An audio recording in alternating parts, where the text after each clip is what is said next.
Y en este caso, pues el responsable pues, va a ser Pablo Mayer, que nos acompaña. Pablo Mayer es un especialista, doctor del Departamento de Geografía de la Universidad de Las Palmas de Gran Canaria, especialista en los temas del cambio, especialista de climático, especialista en temas del clima, especialista sobre todo en los temas de riesgos naturales, de los cuales conocemos mucho en la ciudad, y de hecho él también conoce mucho la ciudad porque su tesis doctoral fue sobre las inundaciones históricas en la ciudad de Las Palmas de Gran Canaria, con lo cual tiene ya un conocimiento de un problema que solemos tener, que muchas veces se nos olvida, pero que siempre nos viene y caracteriza bastante a las condiciones de riesgo natural y cambio climático de Las Palmas. Sin más, Pablo Mayer, muchísimas gracias. Yo sé que era un hombre muy atareado y nada, vamos a disfrutar de su conocimiento en lo que es el tema que acaba de comentar.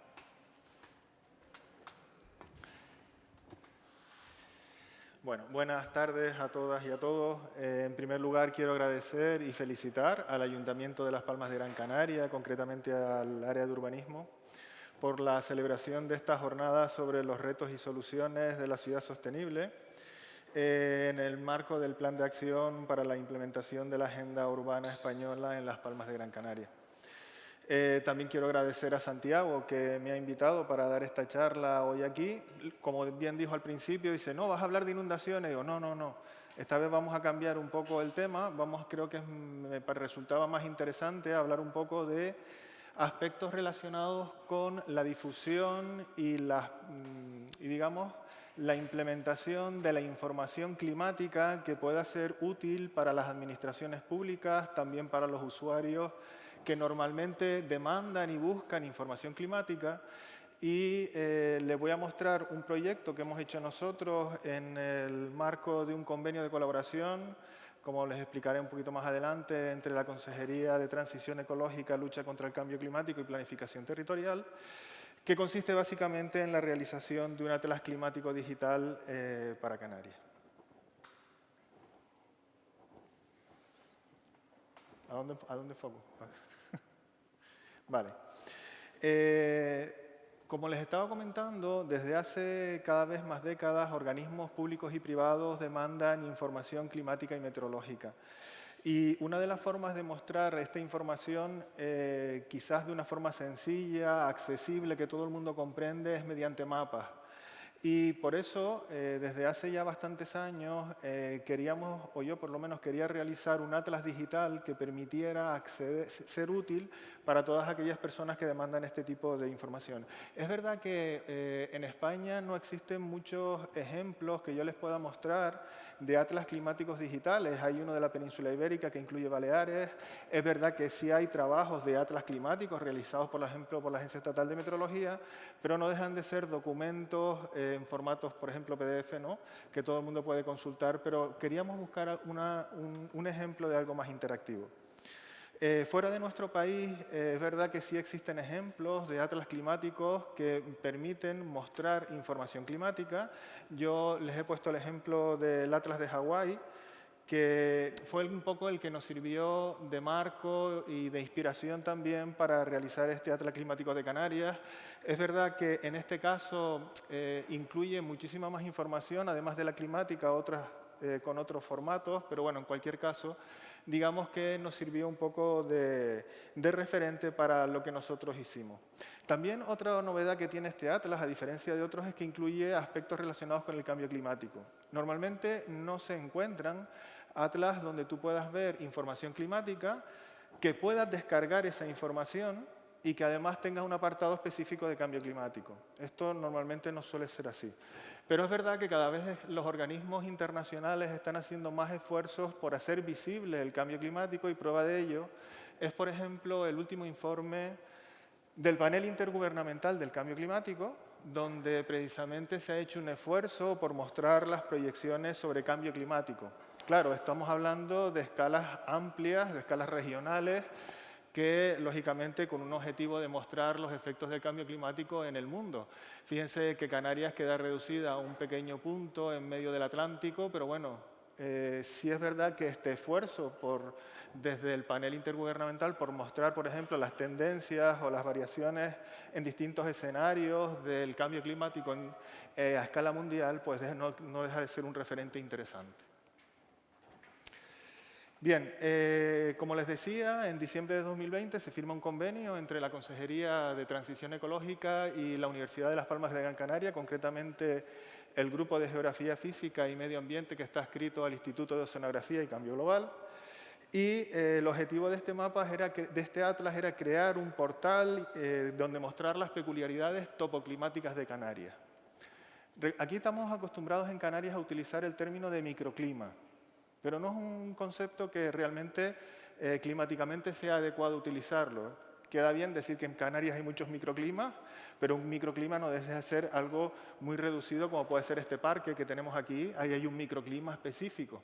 Pero cuando hablamos de los cambios relacionados con los topoclimas, que eso es lo que hay en Canarias, variaciones motivadas por la altitud, la orientación de las vertientes, que inducen modificaciones muy importantes en las variables climáticas.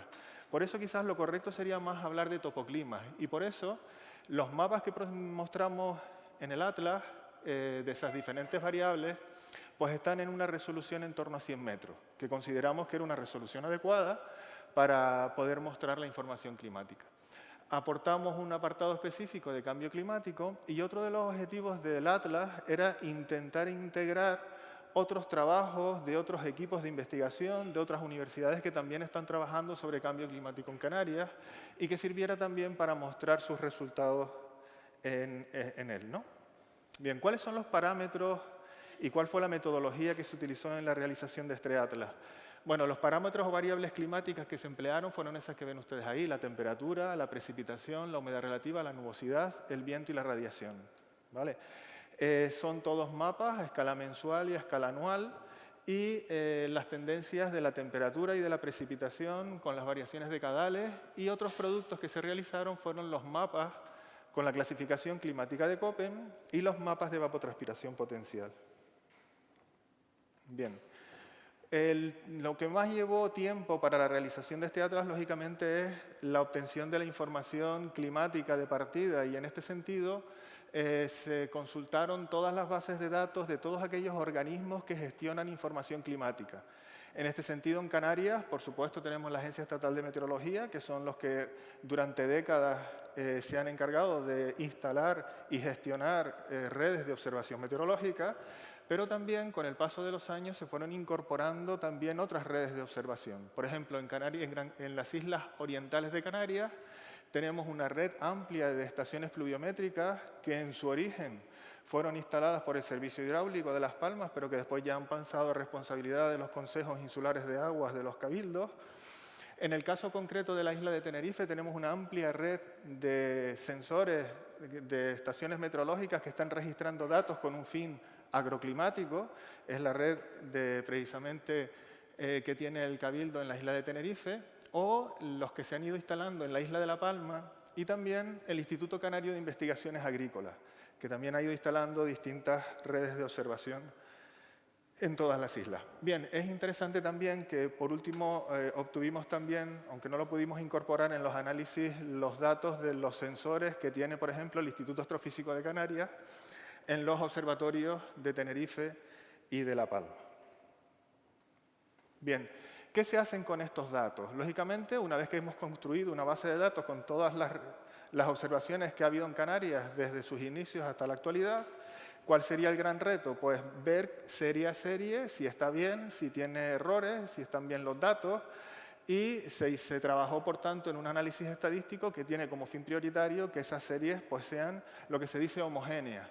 ¿Qué quiere decir eso? Pues que si hay saltos motivados bien por la estructura de sus datos, que no estén bien tomados, bien porque las estaciones han cambiado de ubicación y no se han reflejado correctamente, pues hay programas que permiten que esos datos sean homogéneos y a partir de ahí pues tener una fiabilidad interesante a la hora de utilizarlos, ¿no?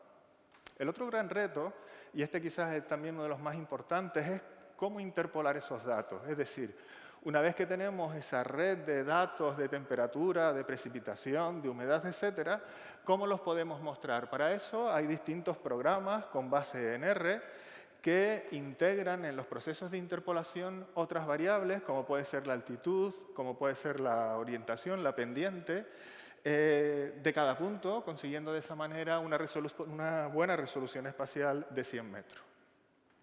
Bien, les voy a ir mostrando ahora las series disponibles de cada una de las variables que nos permitieron hacer los mapas que después les mostraré. Con respecto a las series disponibles de temperatura del aire, consideramos que era imprescindible que tuvieran un número de años que le diera validez climática a los resultados que nosotros vamos a obtener. Partimos de series que como mínimo tienen que tener 7 años. ¿Eso qué implicó? Pues que de todas las series disponibles en Canarias, de todas estas, tan solo 238 en todas las islas fueran útiles para el trabajo, que viene siendo más o menos el 60% de todas las series disponibles. El periodo de análisis fue entre 1991 y 2020. Con respecto a lo que se hizo posteriormente, que es precisamente los procesos de interpolación espacial para obtener en cada punto del territorio, en cada píxel, como se llama, ¿no? Son mapas raster de cada 100 metros, un valor, en este caso de temperatura. Según lo que estemos viendo, puede ser temperatura media de las máximas, media de las mínimas, etcétera, en todo el territorio, ¿no? ¿Y para qué nos sirve esto? Pues bien, ¿cuál sería el objetivo de todo esto? Pues que ustedes puedan descargar esta información y que la puedan trabajar, por ejemplo, en un plan general de ordenación urbana. Corrígeme si meto la pata en eso, que tú eres el experto. O en cualquier documento de planificación o en cualquier trabajo que ustedes estén haciendo. ¿De acuerdo? Cualquier usuario puede descargar esta información que está en formato TIFF, en formato NetCDF, y a partir de ahí utilizar esa información, que es el objetivo prioritario, que sea una información útil y disponible para todos.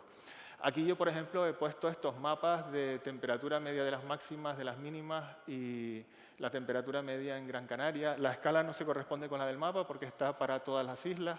Pero bueno, aquí sí hemos hecho un zoom, por ejemplo, para el municipio de Las Palmas de Gran Canaria y podemos ver los valores de temperatura de esas variables en el municipio.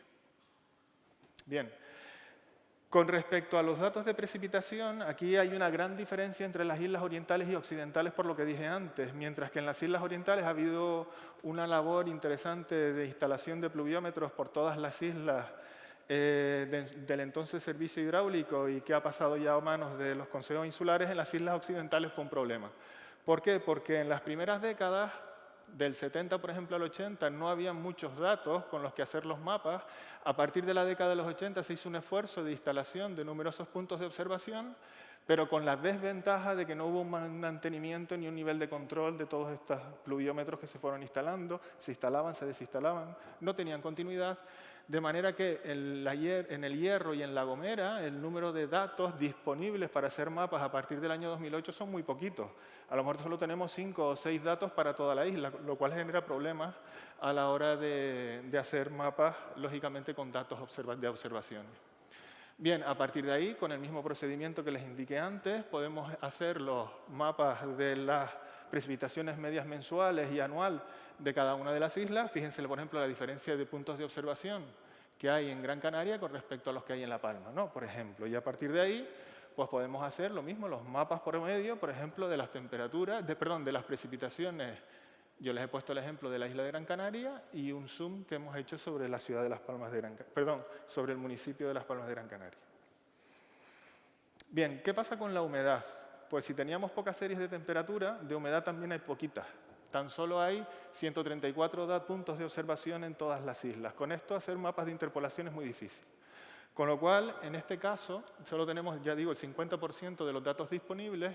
Hubo que tirar de otros datos procedentes de los satélites meteorológicos que también permiten integrar información climática y a partir de ahí generar puntos de observación en aquellos lugares donde hay pocos. De la misma manera, se obtuvieron los mapas de humedad media mensual y anual, y lo mismo, a partir de ahí ustedes pueden hacer con esa información mapas de la distribución de la humedad en Gran Canaria o en el municipio que ustedes estén trabajando. ¿Y qué pasa con la nubosidad? Pues la nubosidad es más complejo todavía, porque aquí, antiguamente, si nosotros quisiéramos saber cómo funciona la nubosidad en cualquier territorio, tendríamos que echar mano de estos aparatitos, que son unos heliógrafos, ¿no? Que nos miden el tiempo que el Sol, ¿no?, está incidiendo en cualquier punto. Por lo tanto, diferenciamos las horas de sol de las horas que están cubiertas. Pero ¿qué pasa? Lógicamente, con solo 52 puntos de observación en todas las islas era inviable utilizar este método, con lo cual fuimos directamente a los análisis del satélite MODIS de la NASA con una resolución de 1 kilómetro y entre los años 2000 y 2014. ¿Por qué terminamos en 2000 y 2014? Porque descargar estos datos es un proceso lento y el objetivo es que probablemente más adelante podamos actualizar estos datos hasta mínimo 2020. Bien. Yo les he puesto dos ejemplos. Las diferencias de cobertura nubosa en la isla de Tenerife entre el verano y el invierno, por ejemplo, ¿no? Fíjense qué diferencias hay de cobertura nubosa. La variación se ve claramente con respecto a la nubosidad, la altura o la altitud a la que se encuentra la inversión térmica y, por tanto, la influencia que esta capa nubosa tiene en distintos ambientes o sectores de las islas. Bueno, este es el ejemplo que cogimos de la isla de Gran Canaria, y concretamente también de la ciudad de Las Palmas de Gran Canaria. Ahí tenemos la panza de burro que está siempre funcionando en la ciudad.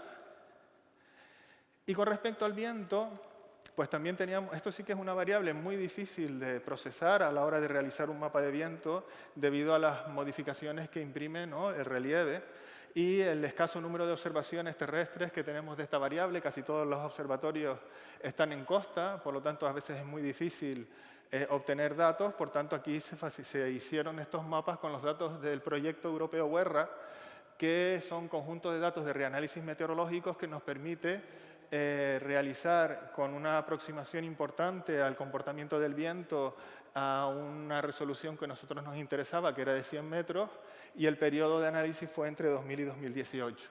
A partir de ahí, pues vemos las intensidades del viento mensuales y anuales, y de la misma manera pues podemos trabajar con esos datos, ¿no? Bien. Otro de los objetivos que nos planteamos es hacer la clasificación climática de Köppen, que es la quizás más extendida y que todo el mundo conoce a la hora de trabajar con datos climáticos. Bien, se hizo con los datos disponibles, especialmente, sobre todo, de temperatura y de precipitación, los mapas de clasificación de Köppen, que en Canarias ya saben que se pueden considerar dos grandes tipos climáticos. Normalmente son los climas tipo B, que es donde predominan sobre todo las precipitaciones anuales inferiores a la evapotranspiración potencial anual, y los climas templados o clima C, cuya principal característica es la humedad, ¿no? La humedad y las temperaturas que oscilan entre rangos muy diversos. Por eso se diferencia el CSA, el CSB, en cualquier caso. Aquellos que quieran saber o conocer cuáles son los distintos tipos climáticos con base en esta clasificación, pues también se puede consultar. Y aquí está la otra parte que normalmente no se suelen incluir en los atlas, que es la parte de cambio climático. En este caso, las tendencias se obtienen a partir de los mapas mensuales y anuales. Es verdad que son tendencias calculados por tramos temporales, que resulta, por tanto, con una mayor precisión, con una pendiente similar para todo el periodo de 30 años. Entonces, en cada punto se realiza o se analiza la serie temporal y a partir de ahí se determina la velocidad de cambio de esas dos variables, de la temperatura y de la precipitación. Bien, para determinar su validez estadística se suele emplear el test de Mann-Kendall para determinar si esos cambios son estadísticamente significativos. Y a partir de ahí pues obtenemos los mapas con las tendencias decadales de todas las islas en cada punto del territorio. Vienen enmascaradas aquellas zonas donde la significación estadística no alcanza el valor del 90%, es decir, no es una variable que nosotros, o sea, esa variación del enfriamiento, del calentamiento que nosotros podamos observar no es estadísticamente significativo. Bien, como ven un poco así a grandes rasgos, ustedes ven, dice, aquí hay algo raro. Hay una parte que se está enfriando en el norte de Tenerife y hay una parte que se está calentando en el centro y en el sur. Bueno, estamos hablando de las tendencias recientes, ¿vale? Y por tanto las proyecciones que ahí está, que fíjense que casi nunca tienen significación estadística, muestra que quizás debido a esos inviernos que cada vez son más fríos por las advecciones de aire polar que a veces estamos teniendo, generen este tipo de resultados. Pero lo que es incuestionable es que el calentamiento, les voy a poner la isla de Gran Canaria, es claro. Es decir, y además con significación estadística. Fíjense, por ejemplo, en las zonas del sur y suroeste, sobre todo en los macizos central, con una variación de la temperatura entre 0,8 y 1,4 de tendencia de cambio en esta zona, o la del suroeste de la isla de Gran Canaria, entre 0,4 y 0,8. Y aquí, curiosamente, en el norte, sin significación estadística, pues tendremos valores de enfriamiento. Pero ya digo, estas tendencias no las confundan con esos otros métodos que les explicaré después, que se utilizan sobre todo para las proyecciones a largo plazo. Bien, y lo mismo con la precipitación. Aquí la precipitación, ya saben ustedes que si tiene un rasgo característico es su fuerte variabilidad. Por lo tanto, encontrar variaciones estadísticamente significativas de este parámetro es complicado. Por eso nos sale en todas las islas orientales que no hay, aunque se observa una cierta tendencia en unos casos a que cada vez hay menos precipitación y un poquito en algunos sectores del norte que cada vez hay más precipitación, pero realmente no hay significación estadística en esas tendencias. ¿Por qué? Porque la variabilidad de la precipitación es muy alta. Hay años muy lluviosos, años que llueve menos, con lo cual buscar una tendencia en series de 30 o 40 años a veces es muy complicado. Bueno, hasta ahí lo que yo les puedo mostrar del atlas, del trabajo que estamos nosotros realizando, que ahora se los mostraré en la página web. Pero no quería dejar de mostrar también otros trabajos que se están realizando o que se han realizado, por ejemplo, y que también son mapas que están disponibles como recurso en un repositorio que se llama SITCAN, no sé si lo conocen o lo han usado alguna vez, supongo que sí, donde tienen accesible todas estas proyecciones en este caso, o los mapas que yo les dije antes. Bien, en este caso son las proyecciones de temperatura máxima que están obtenidos de un proyecto que realizó el Grupo Gota de la Universidad de La Laguna, proyecciones climáticas a lo largo del siglo XX en Canarias, que ustedes también los pueden consultar. Yo no me voy a centrar en este proyecto porque si ustedes quieren conocerlo lo pueden consultar Hace poco, no sé si lo vieron, la Consejería organizó unas jornadas, la Consejería de Transición Ecológica, donde se expusieron todos estos trabajos. Y también lo pueden descargar de YouTube si quieren ver en concreto esta cuestión. Pero fíjense que en este caso, no sé, por ponerles algún ejemplo, les puse las temperaturas máximas. Pues fíjense que son dos escenarios, el escenario RCP 4,5 con unas emisiones no muy importantes de cara a las próximas décadas frente a los peores escenarios que son el RCPC 8,5 donde se muestra claramente en el caso de las temperaturas máximas el incremento de las temperaturas. Estos mapas se los pueden descargar, ya digo, en formato NetCDF. Y lo mismo sucede con la precipitación. Mientras que en los escenarios más moderados, fíjense que no se ve en el próximo periodo 2030-2050 claramente una disminución, primero porque no tiene significación estadística las tendencias. Para un escenario ya futuro, ya nos vamos, por ejemplo, en el último periodo del 2070 al 2099, disminuciones de hasta el 30% de la precipitación.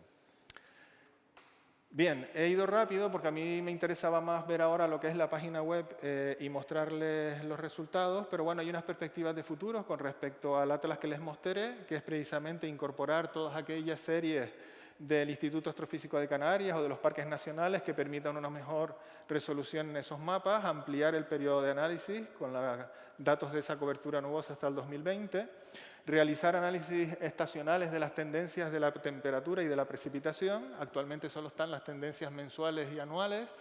Y consideramos que sería interesante integrar las estaciones que tienen actualmente redes que se han ido instalando en los últimos años. Por ejemplo, la red de observaciones del Gobierno de Canarias, que considero que sería interesante incorporar esos datos, sobre todo para estudios de variabilidad interanual, por ejemplo, o de mes a mes, como se hace ya, por ejemplo, en algunas ciudades de España, donde podemos identificar claramente cuál es la tendencia, por ejemplo, de la precipitación o de la temperatura. Y yo he puesto un ejemplo de Santiago de Compostela, donde pueden observar cuál es la tendencia y además identificar claramente cuáles son los años más húmedos, en este caso, o más secos, o más cálidos y más fríos. en esa tendencia claramente progresiva desde los años 70 hasta el 2021 y detectar las anomalías. Esto, por ejemplo, se podría hacer para la ciudad de Las Palmas de Gran Canaria. Sería interesante, por ejemplo, poder saber si un año es más cálido o más frío, o un mes es más cálido o más frío que el precedente. Bien, y ahora ya cambio a la otra parte, donde me gustaría mostrarles, aunque sea rápidamente, algunas herramientas que hay disponibles que ustedes pueden consultar en la web. Este todavía no, el Atlas en septiembre estará disponible, todavía no. Si están disponibles los mapas, los pueden descargar en el repositorio que les comenté antes. Pero bueno, lo primero que se encuentra un usuario cuando accede al Atlas es simplemente una página de presentación, pero está claro que lo más importante va a ser los mapas que nosotros podemos consultar en el Atlas. Bien, por defecto les va a salir la temperatura media anual, pero si nos acercamos, por ejemplo, a la isla de Gran Canaria, bien, observen que tienen distintos puntos de observación, que son todos los puntos de observación de la red meteorológica que existe. Lo primero que ustedes pueden seleccionar son los parámetros que quieren ver. En este caso está por defecto la temperatura media, pero pueden ver la mínima, la máxima, la precipitación, la humedad relativa, la nubosidad y el viento. Y parámetros de cambio climático y lo que les dije antes de la clasificación climática de Köppen. A partir de ahí ustedes pueden seleccionar si quieren ver cada uno de los meses en cada una de las variables, o el total, o el anual, o el promedio anual. También podemos, cualquier punto del territorio donde ustedes busquen información, vamos por ejemplo a Fontanales, que está aquí. Pues bien, pueden ver cuál es en ese punto la temperatura, en este caso media anual, y pueden verlo gráficamente, donde lo pueden ver de esta manera, o también lo pueden ver de esta otra en una tabla. Si ustedes además quieren ver las estaciones próximas, en este caso de la Agencia Estatal de Meteorología, pues la más próxima va a ser esta. Pues ven el dato de esa estación. Si quieren conocer qué dato de la estación, de qué estación se trata, pues simplemente se vienen aquí, ven que es la de Valle Seco Casco, que tiene un código, que tiene una ubicación. Empezó a funcionar el 31 de mayo de 1945 y lo dejó de hacer el 13 de noviembre de 2008, por tanto tiene 44 años de datos completos, con meses de datos 687, meses sin datos 81, hay un 89% de datos. Y además tiene la peculiaridad de esa estación que desde junio del 45 hasta febrero del 2003 los decimales se tomaban en esa estación cada 0,5 grados centígrados. ¿Qué sería lo ideal? Pues que yo tuviera una pestañita allí debajo que yo picara y que me descargara esa serie, si quiero trabajar con ella. Vamos a ver si la Agencia Estatal de Meteorología me deja hacer eso. En principio no lo sé. No lo sé, pero bueno, yo voy a intentarlo. Y lo mismo lo intentaremos con el resto de las variables. Vamos a ver si nosotros pinchando en un cuadradito decimos, pues quiero descargar los datos de esa serie, trabajar con esa serie, y así los profesores del departamento no me están pidiendo siempre los datos a mí, que después se los tengo que dar a ellos y después me quita un montón de tiempo. Por eso, realmente el mapa lo hice por eso, no por otra cosa. Con respecto, por ejemplo, a otras variables, les voy a poner la precipitación. Bien, ahí tienen el total acumulado de la isla de Gran Canaria. Aquí sí es verdad que los puntos de observación son mucho más amplios, porque ya les dije antes que el Consejo Insular de Aguas muy amablemente nos ha facilitado los datos. Y son redes compartidas también por la Agencia Estatal de Meteorología. Y si nos vamos, por ejemplo, no sé, al Monte Lentiscal, pues lo mismo, podremos ver esa variable, pues sus valores mensuales, enero 64,2 milímetros de media, febrero, etcétera. El total acumulado es 392,8 y de la misma manera podemos ver el dato de la estación más próxima, que en este caso es la de... bueno, quiero decirles que también aparece en el gráfico el dato de la estación para poder comparar el valor del modelo con el valor real de la estación, que en teoría no debería de variar mucho porque el proceso de interpolación incluye los datos de las estaciones. Y lo mismo, podemos ver en la escala gráfica pues, los valores del mapa y también podemos cambiar pues, el fondo, poner la ortofoto, poner un topográfico, un modelo de sombras, etc. Bien, eso con respecto a lo que es el funcionamiento del visor. Pero otra cosa interesante, y como les comentaba antes, es que nosotros podemos descargar de todas las islas todos los datos. Eso lo pueden hacer ya, porque están de hecho en el repositorio de GraphCAN y del SIDCAN. Y a partir de ahí, por ejemplo, yo pincho Gran Canaria y ahí tienen pues todos los mapas que ustedes se pueden descargar en formato TIFF. Bien, aquí hay un apartado de metodología donde se explica pues, cómo se ha realizado cada mapa, se hace una valoración general de las características de todas las variables y a partir de ahí pues, nosotros podemos un poco comprender por qué esa variabilidad topoclimática de las islas, ¿no? Y básicamente esto es lo que yo quería mostrarles, pero ahora nos falta una última parte, que es una cosa donde nosotros sí que no hemos intervenido, pero a mí me pareció interesante mostrarla, porque el otro día precisamente me llamaron de GESPLAN y no lo conocían. Porque claro, sin ver esto ya la gente me está pidiendo datos. Y entonces, bueno, por suerte como está en el repositorio ya los puedo derivar. Pero a los de Trax, a los de GESPLAN, los de empezaron a pedirme datos. Pero bueno, ya los tienen allí. Pero me pareció interesante mostrarles, sobre todo por la utilidad que vi en este visor, no sé si lo conocen, el proyecto PIMA Adapta Costa. ¿Lo conocen? No. Pues es curioso porque es el mejor visor desde mi punto de vista que nosotros podemos utilizar para mostrar los efectos del cambio climático en la costa. O sea, yo lo vi y digo, no, esto hay que divulgarlo. Y se ve claramente que hay que divulgarlo porque no se conoce. Y es qué consecuencias va a tener el incremento del nivel del mar. Es un trabajo desde mi punto de vista muy completo. Realmente no está bien que yo hable de un proyecto que no es mío, pero me pareció interesante mostrarlo porque veo que no lo conocen. Entonces digo, esto tiene que ser útil para las administraciones y como me preguntan, pues yo creo que esto es una forma un poco de visualizar cosas que yo considero que son interesantes. Bueno, el visor es muy interactivo, tarda un poco en cargarse porque la wifi va lenta, pero yo espero que no haya problema. Ahí está. Bien,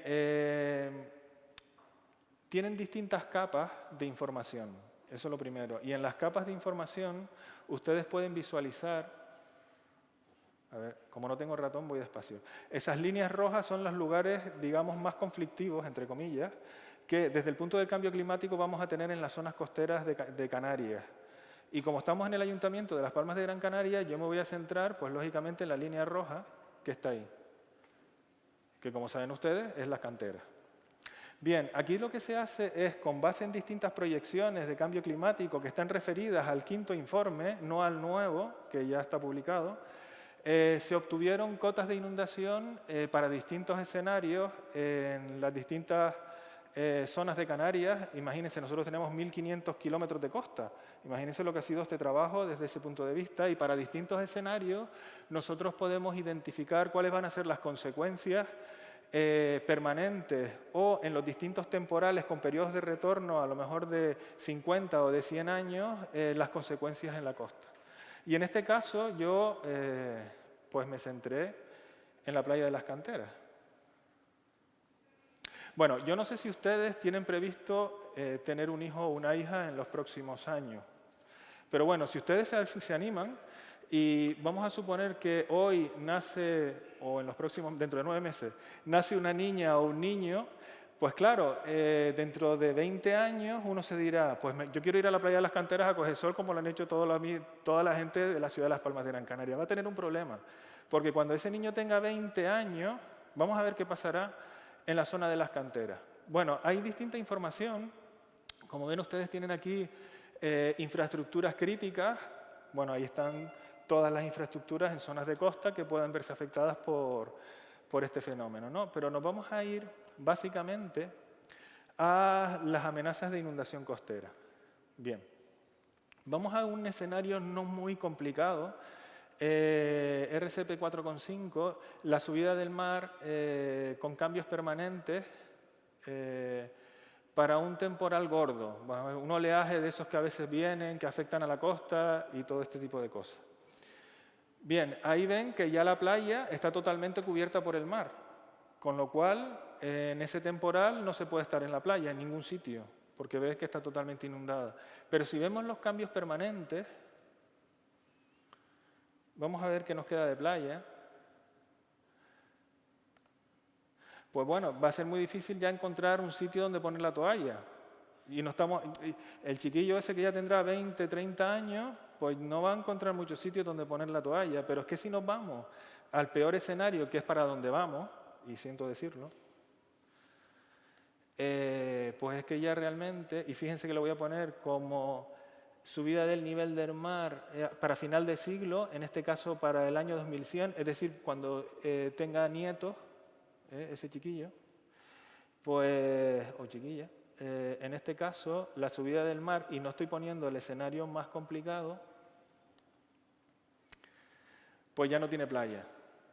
Es decir, la herencia que le vamos a dejar a nuestros hijos y nietos es que no van a poder disfrutar de la playa que hoy disfrutamos nosotros. Y no solo eso, sino que si a ustedes se les ocurrió comprar algún piso en primera línea, pues van a tener problemas, porque hay zonas, a ver si las encontramos, donde especialmente en la zona del Istmo, pues ya se van a ver inundadas, estamos en un escenario 4,5, pero si nos vamos incluso al 8,5, que ya sería el más grave, pues resulta que ya hay zonas del Istmo que hay que evacuar, porque es inundación permanente. No es que venga un temporal y que les afecte y todas estas cosas, no, no, ya ahí ya no se puede vivir. Tienen un problema en el servicio de urbanismo. ¿Qué hacemos con toda esa gente y todas esas casas? Entonces, claro, por eso insisto en la necesidad de visualizar la información climática y de transmitir a todos aquellos que están interesados en estos aspectos la necesidad de actuar urgentemente para estas cosas. Uno dice, bueno, pero esto es un modelo, puede ser que pase, puede ser que no. Hombre, las proyecciones están para algo y los trabajos que se hacen en este ámbito son para algo. Y hay que empezar a migrar hacia otros lugares. Muchas de las infraestructuras y muchas de las actividades que ya hay en zonas de costa o en zonas próximas a la costa, pues habrá que empezar a ver qué hacemos con ellas. Bueno, y ni que decir tiene que la playa de las Alcarabaneras también desaparece. No es que nos podamos ir a la otra playa, no, no. Y, por supuesto, si nos vamos más hacia el sur, pues los efectos son distintos. Bueno, tengan en cuenta también que hay otros elementos de erosión costera que nos permiten visualizar cómo se retrotrae o cómo se afecta a todas estas zonas costeras por las variaciones del incremento del nivel del mar. Y yo lo dejo ahí porque les animo, este sí está disponible en la web, les animo a que lo visiten y vean con qué metodología se ha hecho este trabajo, si lo ven factible o no, lo pueden criticar, a mí no, sino al trabajo, y a partir de ahí ustedes decidan y tomen las medidas que ustedes consideren. Yo acabo de venir de Santa Brígida, hacía un calor ahí arriba que no vea, me vengo aquí y estoy congelado, por ejemplo, ¿no? O como cuando vamos a los hoteles, que nos ponen el edredón y aquello a 20 grados bajo cero, y tienes que usar el edredón porque si quitas aquello... En fin, que al final uno sabe cómo gestionar todas estas cosas. Bueno, yo no les quito más el tiempo, que sé que están cansados, ya es la penúltima, ¿no? Lo dejo ahí y cualquier cosa, pues aquí estoy. Muchas gracias.